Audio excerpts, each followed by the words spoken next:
Jika kita tak pernah jadi apa-apa. Karya Alfi Syahrin. Bab 3. Terjebak gap year. Buka hati, beri opsi baru, evaluasi lagi mimpimu.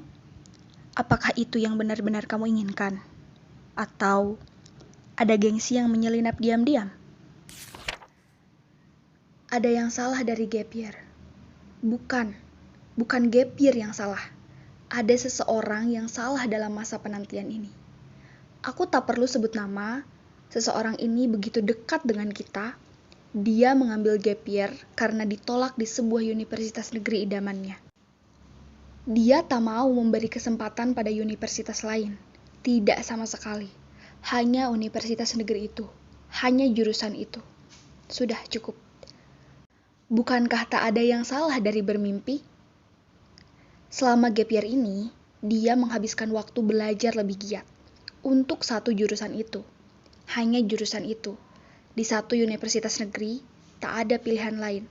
Lebih tepatnya, ia tak mau ada pilihan lain. Dan itu boleh-boleh saja. Malah bagus bila dia memanfaatkan waktunya untuk belajar lebih giat. However, filling your gap year should be more than that.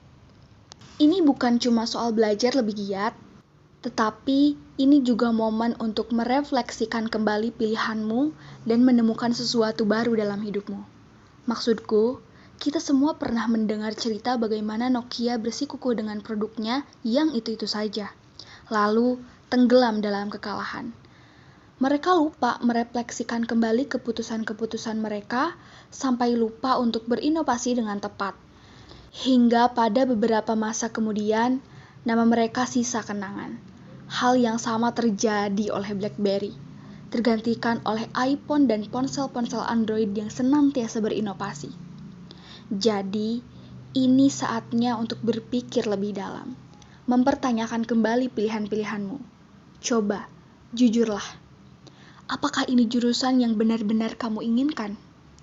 Adakah rasa gengsi di balik motivasimu memilih universitas dan jurusan ini? Apa yang sebenarnya melatar belakangimu memilih ini?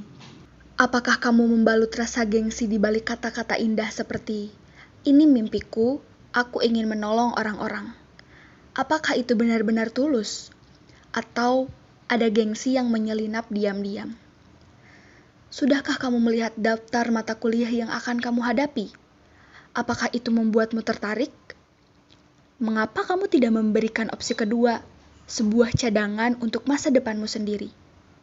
Mengapa begitu alergi pada universitas swasta? Toh, tidak semua universitas swasta buruk. And you've read my own story. Jika biaya adalah kendala yang kamu khawatirkan, apakah kamu berasumsi semata mengenai keadaan finansial keluargamu? Sudahkah kamu bicarakan masalah ini dengan keluargamu? Sudahkah kamu yakin ini pilihan yang terbaik? Dan yang terpenting dari semua itu, sudahkah kamu berdoa kepada Tuhan pencipta alam semesta yang menciptakan kita semua, yang maha mengetahui lagi maha bijaksana? Sudahkah kamu berdoa supaya diberi pilihan terbaik? Ataukah ini pilihan terbaik menurutmu semata? Coba, ulang kembali pertanyaan-pertanyaan tersebut dan jujurlah kepada dirimu sendiri. Evaluasi mimpimu dan realistislah. Sebab seringkali kita begitu so tahu tentang apa yang terbaik dalam hidup kita. Padahal kita hanya mengikuti ego hati semata. Maksudku, lihatlah kehidupanmu di masa lalu.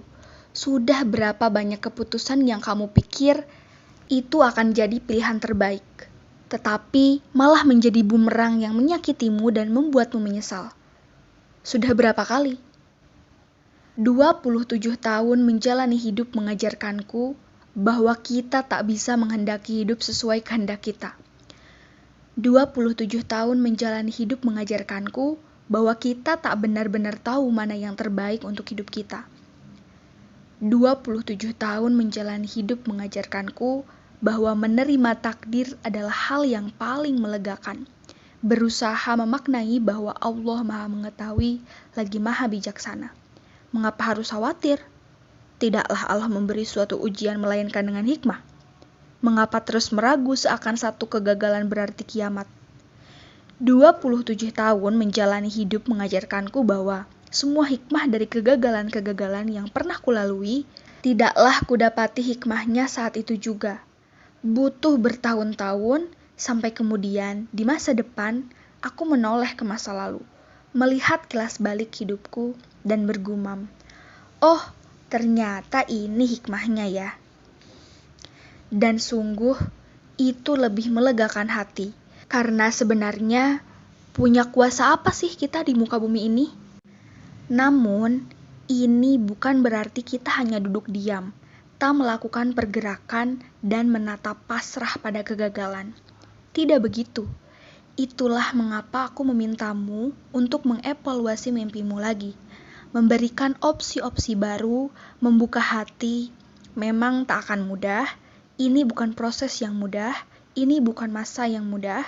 Namun, aku ingin kamu tahu, setelah kamu lalui semua ini, ada satu happy ending tersisa untukmu. Kamu akan menemukan dirimu yang baru. The new version of you, a better version of you.